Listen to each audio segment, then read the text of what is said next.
Good morning, students. Today we'll be reading lesson 3 of Butterfly, the Grasshopper and the Ants. সবাই তাহলে বইটা খুলে বসে পড়ো। কেমন? আচ্ছা, শুরু করছি তাহলে।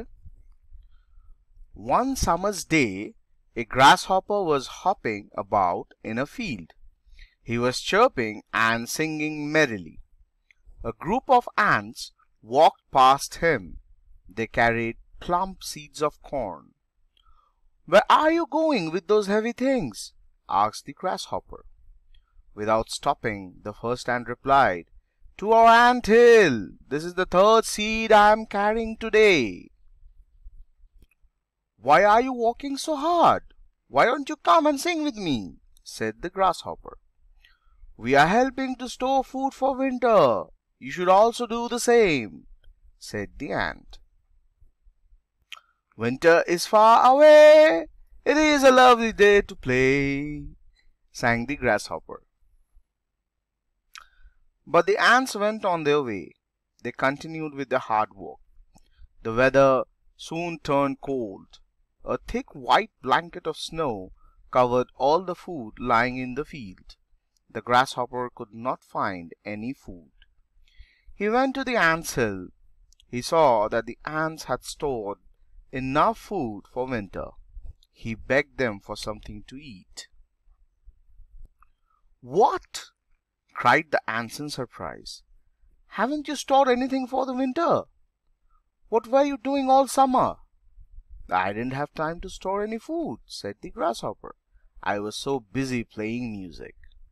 The ants shook their heads in disgust. They turned their backs on the grasshopper and went on with their work. তাহলে আমাদের গল্পের নাম কি? The গ্রাসহপার and the ants. তাহলে ঘাস ফড়িং ও পিঁপড়েরা।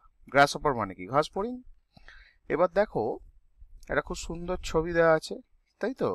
এই যে বাজনা হাতে, এটা কি? ঘাস ফড়িং বাবু গান ঠান গাইছে, আর পিঁপড়েরা শস্য দানা নিয়ে যাচ্ছে তাদের কাজে। তাহলে গল্পে দেখা যাক কি রয়েছে না। One summer's day, a grasshopper was hopping about in a field. তাহলে সামার্স ডে মানে কি? গ্রীষ্মকালের দিন না শীতকালের দিন? গ্রীষ্মকালের দিন। সামার মানে গ্রীষ্মকাল, এখন চলছে সামার, তাই তো? এরপর মনসুন আসবে। তাহলে ঘাস ফড়িং বাবু মশাই তিনি কি করছিলেন? Was hopping about in a field. Hopping মানে কি? এ পাং পাং ঝপাং বলে না, লাফিয়ে বেড়াচ্ছে। হপ করা একটা ছড়া ছিল, হপ লিটিল। তো হপিং মানে সে বাবু মশাই মাঠের মধ্যে লাফিয়ে বেড়াচ্ছে, তার রাজত্ব চলছে। He was chirping and singing merrily. তাহলে সে কিচিরমিচির করে গান গাইছে মনের আনন্দে। মেরিলি মানে কি? আনন্দে, ঠিক আছে? সিঙ্গিং মানে গান গাওয়া। মনের আনন্দে কিচিরমিচির করে গান গেয়ে যাচ্ছে, মাঠে লাফিয়ে লাফিয়ে বেড়াচ্ছে। হ্যাঁ, স্বাধীনতা পেলে যা হয় নাকি। A group of ants walked past him. তাহলে পিঁপড়ের দল, গ্রুপ মানে কি? দল তো। তাহলে কার দল? না পিঁপড়েদের দল, অ্যান্টস। তারা তাকে পেরিয়ে চলে গেল, বা তার পাশ দিয়ে যাচ্ছিল। They carried plump seeds of corn. আচ্ছা, প্লাম্প মানে কি? প্লাম্প মানে একটু বেশ মোটা পুষ্টিকর, হ্যাঁ, শস্য দানা। কর্ন মানে ভুট্টা। আচ্ছা, Where are you going with those heavy things? তাহলে এইসব ভারী ভরকম জিনিস নিয়ে কোথায় যাচ্ছ বাবা? হ্যাঁ, ভারী ভারী সব জিনিস নিয়ে কোথায় যাচ্ছ? কে জিজ্ঞেস করলো? ঘাস ফড়িং। কাকে জিজ্ঞেস করলো? পিঁপড়েদের। Without stopping, the first ant replied. তাহলে পিঁপড়েরা কিন্তু দাঁড়ালো না। সাধারণত কেউ কোনো প্রশ্ন করলে কি হয়, আমরা দাঁড়িয়ে উত্তর দিই তো, কিন্তু পিঁপড়েরা তো কাজে ব্যস্ত ছিল, তো তারা দাঁড়ায়নি, তারা হাঁটতে হাঁটতেই উত্তর দিল। To our ant hill. তাহলে আমাদের অ্যান্ট হিল মানে এখানে পিঁপড়েদের যেটা ঢিপি। This is the third seed I am carrying today. তাহলে এটা আজকের 3 নম্বর শস্য দানা। থার্ড মানে তৃতীয়।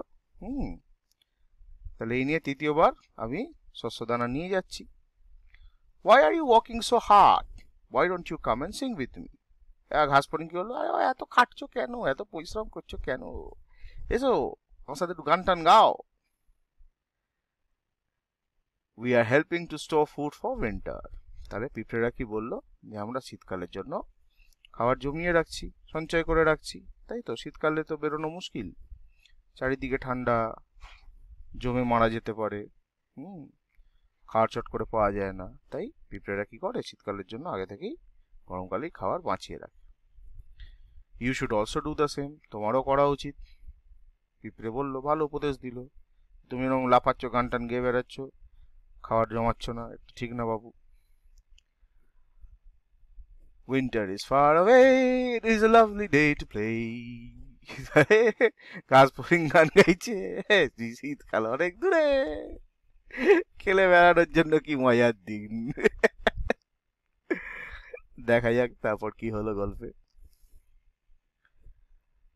But the ants went on their way. পিঁপড়েরা তাদের রাস্তায় তার দিকে চলে গেল, তারা যে পথে হাঁটছিল সেই পথে যেতে লাগলো। They continued with their hard work, তাদের যে পরিশ্রম ছিল তারা করতে থাকলো। তারা কোনো রকম বিশ্রাম নেই। গরমকালে, গ্রীষ্মকালে তারা খাওয়া সঞ্চয় করছিল কষ্ট করে, তারা সেটাই করলো। The weather soon turn cold, তাহলে আবহাওয়া কি হলো, পরিবর্তন হলো আবহাওয়ায়, ঠান্ডা পড়ে গেল, শীতকাল এসে গেল।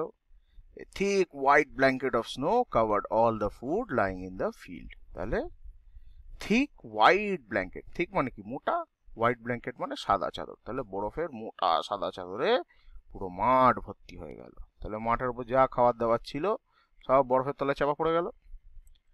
The grasshopper could not find any food. ঘাস ফড়িং বাবুমশাই আর কোনো খাবার খুঁজে পেল না।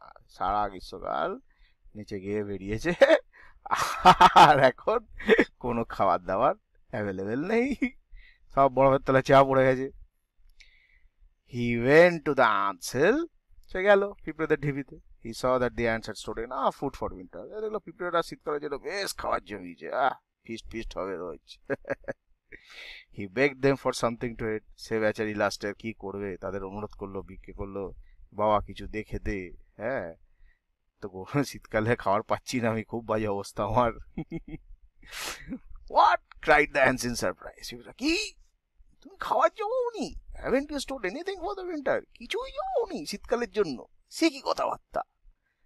What were you doing all summer? কি করছিলে সারা গ্রীষ্মকাল তুমি? এই ঘাস ফড়িং বাবু কি বলে, I didn't have time to store any food.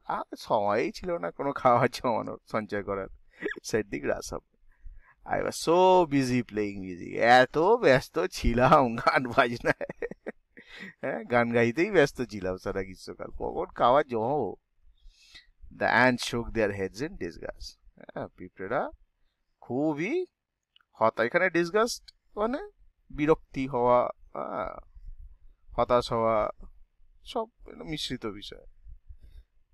হতাশ হওয়া বা বিরক্তি হওয়া, বিরক্তির সাথে তো মাথা ঝাগালো, কি করেছে, সময়ের কাজ করেনি। They turned their backs on the grasshopper and went on their way. তাহলে তারা পিঠ ঘুরিয়ে নিজেদের কাজে চলে গেল।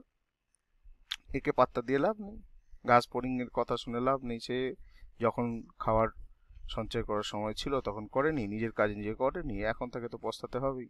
কে সাহায্য করবে বিপদের সময়? তারা শীতকালে নিজেদের জন্য খাবার জমিয়েছে, সেটাও যদি ঘাস ফড়িং খেয়ে দিতে, তাহলে তারা কি খাবে, স্বাভাবিক বিষয়।